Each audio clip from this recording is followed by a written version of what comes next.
Agora são 8h27. Olha só, estudiosos e pesquisadores de diferentes áreas do conhecimento têm se esforçado para compreender a nova força política que emergiu com vigor aqui no país nesses últimos anos, especialmente agora, nesta que foi definida como a eleição mais importante da história do Brasil desde a redemocratização em 1985. Estamos falando da extrema-direita, fenômeno político que, em poucos anos, está fazendo desaparecer a chamada direita democrática, com posturas mais radicais e, não raro, violentas, sem falar na intolerância, que também acaba sendo uma marca desse movimento, como a gente viu e ainda vê nesses dias que se sucedem após as eleições, com ataques aos nordestinos, por exemplo, população que beneficiou em muito o resultado das urnas, não é? Que acabou aí elegendo o presidente Lula. Na imprensa não tem sido diferente, não. Também, não raro, jornalistas têm sido alvo de ataques de extremistas. Um deles, o diretor e editor da agência pública, Tiago Domenici, com quem a gente conversa agora. Tiago, você, um prazer tê-lo aqui conosco. Seja bem-vindo, bom dia. Bom dia, Jefferson. O prazer é todo meu. Obrigado pelo convite. A gente diz que estudiosos, pesquisadores tentam compreender essa nova força política, não é? Esse movimento extremista que surgiu de uns tempos para cá aqui no Brasil e agora ganhou força nessas últimas eleições. Agora, o cidadão comum também tenta entender o que está acontecendo na verdade. Você, Tiago, que sentiu na pele aí, não é? Ataques, você que é diretor e editor da agência pública, como é que você avalia esse movimento, esse fenômeno político que surgiu de um tempo para cá? Eu acho que esse fenômeno ele tem uma característica muito específica hoje, que a gente tem chamado de populismo digital, né? Ele surge principalmente nas eleições de 2018, com a máquina de desinformação que foi posta em prática ali, que ajudou a eleger o presidente Bolsonaro, e foi se aprimorando desde então. Para você ter ideia, segundo o próprio TSE, essas eleições de 2022 foram as mais afetadas por fake news, né? Então, só no segundo turno a gente teve uma enxurrada de fake news. Para o público, é muito difícil você trazer a informação verídica, sendo que existe uma enxurrada de informações inverídicas. Tem uma expressão que eu gosto de usar muito que diz que a verdade no Brasil se tornou inacreditável. E isso afeta diretamente o trabalho do jornalista, o trabalho da imprensa em geral, que foi muito açoitada, inclusive, pelo presidente durante esses últimos 4 anos, né? E combater desinformação hoje no Brasil, infelizmente, se tornou um processo de enxugar gelo, né?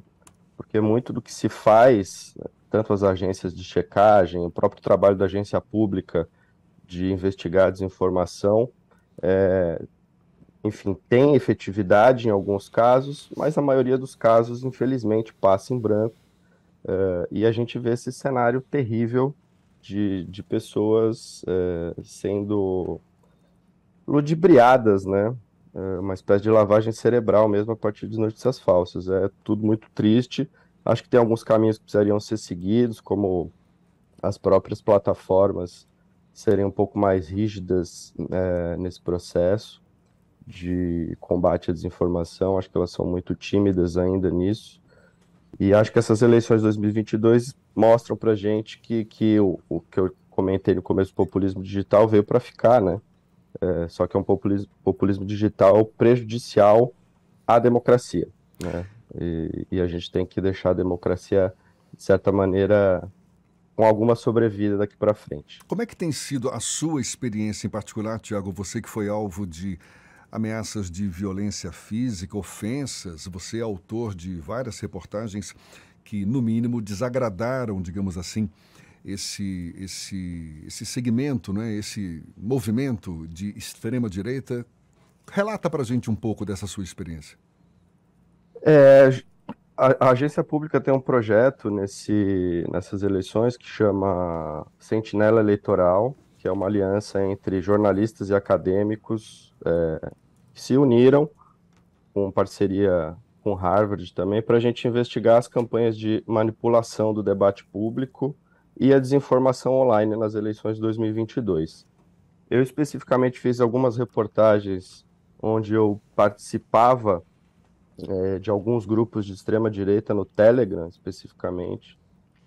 Fiquei acompanhando esses grupos durante todo o processo eleitoral.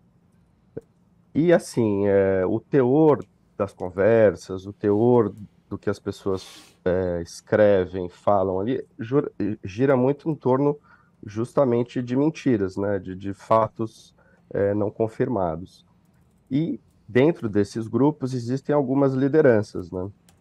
Uma das reportagens que eu fiz, que foi a que gerou a ameaça que eu sofri, que a agência pública sofreu, era justamente de um desses líderes de um grupo chamado Nova Direita, que é um evangélico de São Paulo, que liderou e organizou motociatas pró-Bolsonaro no ano passado, onde ele, em chats do Telegram, o Telegram, né, é como se fosse o WhatsApp ali, a maioria conhece, Sim. e tem uns chats que as pessoas ficam conversando. Esses chats, eles não têm registro depois da conversa, não fica registrado. O que a gente fez, na verdade, ali é que uma fonte me passou alguns áudios desse líder, que chama Jackson Villar, desse líder de extrema-direita desse grupo, chamado Nova Direita, onde nos áudios ele fala em quebrar a esquerdista no cacete, diz que tem que quebrar a urna eletrônica, inclusive ele é super preconceituoso com a população da Bahia, que deu uma grande votação para o candidato Lula no primeiro turno. Enfim, ele comete uma série de crimes em suas falas e a gente trouxe isso à tona. Depois que a gente trouxe isso à tona na reportagem, a gente foi ameaçado, né? Disse que tinha que me pegar, que ia enfiar o celular na minha garganta, coisas do tipo. É muito triste, obviamente, receber ameaça, né? Deixa a gente um pouco perturbado, mas a gente tem toda a nossa segurança jurídica na agência pública, tomamos todas as medidas necessárias, inclusive todas as associações de jornalismo do Brasil nos apoiaram, né? A Abrage, a Jora, a FENAGE, o próprio Instituto Vladimir Herzog, enfim. Quando um tipo de coisa acontece, quando uma ameaça acontece com um jornalista, é muito importante que todo mundo se una em torno para mostrar que isso não pode ser a regra, né? A gente tem que criminalizar esse tipo de atitude para que não se torne comum, né? Perfeito. Tiago, Ernesto Marques aqui, seu colega. Eu compartilhei até do nosso chat aqui o link da reportagem em questão, que o título é Matar e Quebrar Urnas. Evangélico líder de motociata incentiva crimes no Telegram. Esse é o título da reportagem do Tiago. Essa não é a primeira que você faz nessa linha, né? Tiago, como é que a gente faz esse combate e faz esse controle? Você falava das plataformas, principalmente da necessidade das plataformas se responsabilizarem um pouco mais aí por esses conteúdos. Mas como é que a gente... O limite é muito tênue, é muito sensível. Como é que a gente faz isso sem, por exemplo, invadir algum território que a gente possa confundir qualquer medida nesse sentido com censura, por exemplo? Claro. Ernesto, existe toda uma discussão ensejada a partir justamente de 2018 sobre esse controle das plataformas em relação à divulgação de desinformação e fake news.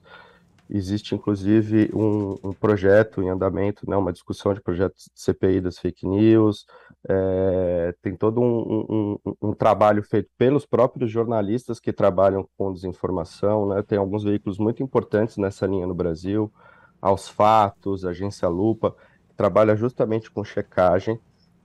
O que a gente percebe é que as plataformas, elas acabam, obviamente, ganhando dinheiro com a divulgação dessas coisas, porque a partir do momento, por exemplo, que um candidato coloca uma informação impulsionada, falando uma inverdade, a plataforma está ganhando dinheiro. Então, ela precisa ter um mecanismo, e existem mecanismos tecnológicos muito robustos, de imediatamente, quando isso acontecer, brecar, né?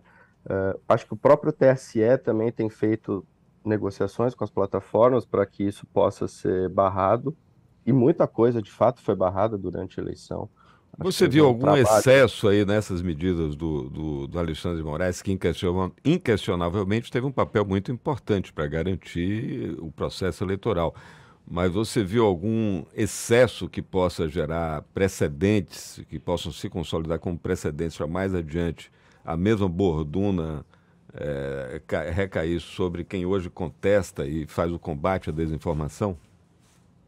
Olha, teve essa atitude do TSE de fazer a derrubada dos grupos diretamente, sem passar, digamos assim, por uma avaliação mais profunda judicial, que eu acho que tem que ser pontual, como tem acontecido. Eu, particularmente, não vi nada em excesso. Eu sei que ontem, por exemplo, teve uma discussão a partir de alguns tweets do Marcos Sintra, onde ele foi inquirido a dar uma satisfação em 48 horas sobre as questões que ele pontuou ali no Twitter, sobre urnas eletrônicas, sobre fraude nas urnas. Acho que tem que ter cuidado também com o poder que é dado a esse tipo de atitude do TSE para não virar justamente uma arena em que possa ser cometido alguma censura de conteúdo que eventualmente não era para ser censurado, né? Acho que é uma discussão complexa, acho que tem que ser analisado caso a caso. E aí, como eu disse, acho que tem todo um estudo de muita gente, tem muito pesquisador, muito acadêmico, muito jornalista, muito político analisando essa situação. E eu imagino que daqui 4 anos a gente tenha que ter uma solução muito mais robusta do que a que foi colocada em prática nessas eleições. Sem dúvida.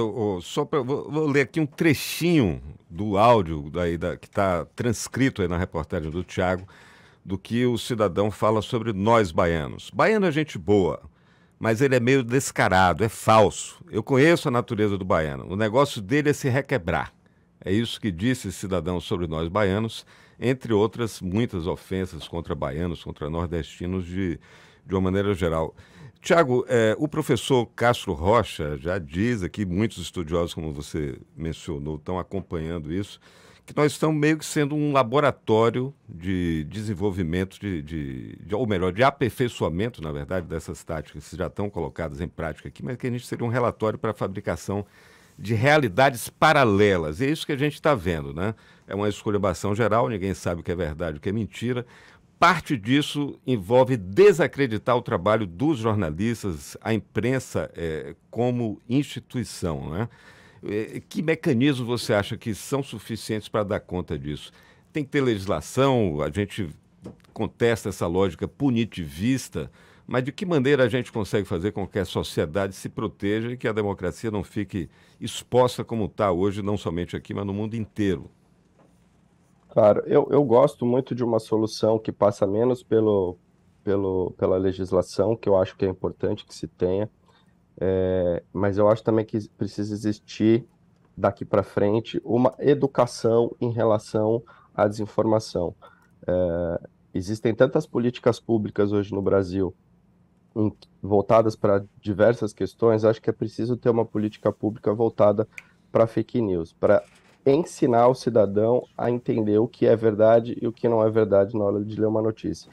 Eu sei que isso é muito difícil, teria que existir todo um trabalho em prol disso, mas é isso, né? A gente sabe que educar fortalece a democracia. Então, se a gente conseguir criar mecanismos em que as pessoas possam identificar imediatamente o que é uma fake news ou não, e até uma educação midiática do que representa uma informação correta, né, onde os fatos são claros e não mentirosos, eu acho que esse é um dos caminhos. Legislação também, e acho que punir fake news quando ela é extremamente grave também é um caminho importante. Existe muita gente que sofreu de fato na pele as consequências de uma fake news, né? Gente que apanhou, gente até que, enfim, foi assassinado. Eu mesmo conheço um caso que eu estou apurando agora de uma pessoa que está sendo ameaçada por uma fake news divulgada contra ela